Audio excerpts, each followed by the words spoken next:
The M5A1 Stuart wasn't the biggest tank on the battlefield, not even close, but it was one of the most important.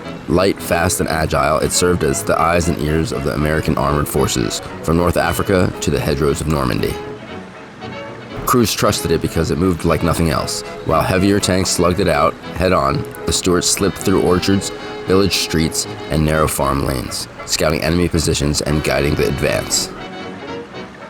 The M5A1 Stuart was a compact but capable light tank, measuring about 14 feet 3 inches long, 7 feet 4 inches wide, and 7 feet 5 inches tall, with a 4-man crew and a combat weight of roughly 16.4 tons. Powered by 2 Cadillac Series 42 V8 engines, producing 110 horsepower each, it could reach speeds of 37 miles an hour, with drivers reporting even higher speeds in the field. The armament centered on a 37mm main gun, backed by 30 caliber bow and coaxial machine guns, and a 50 cal anti-aircraft gun on the turret. Armor thickness varied, but frontal plates up to 2.5 inches of rolled homogeneous steel, with a range of about 100 miles, hydromatic transmissions, and quiet twin engines. The M5A1 offered impressive mobility and reliability for reconnaissance and fast-moving operations.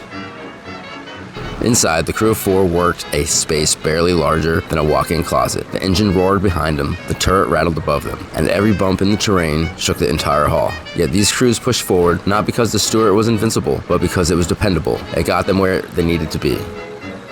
When I built this model, I wanted to honor that spirit. The angled armored plates, the rivet lines and suspension arms, the worn-in olive drab, every detail tells a piece of history. A story of speed, courage, and quiet determination of the men who rode into danger in a tank that asked them to be brave. Before I finish the M5A1, I want you to help decide its final look. Should I mark it as a Stuart from the 4th Armored Division, a Pacific Theater reconnaissance unit, or a Free French Cavalry Squadron? Vote in the poll and tell me which story this tank should wear. And if you want to follow the build, see the final results, or pick up the same tools and paints I use, visit us at micromark.com. Don't forget to subscribe on YouTube so you can be a part of the next project.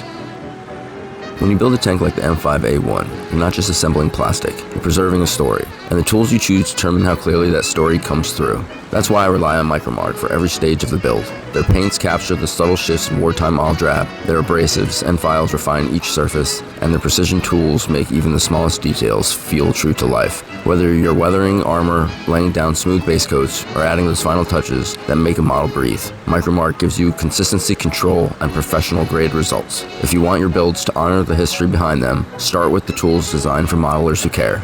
Micromark, where craftsmanship meets authenticity. I'm Donald Becker. See you next time.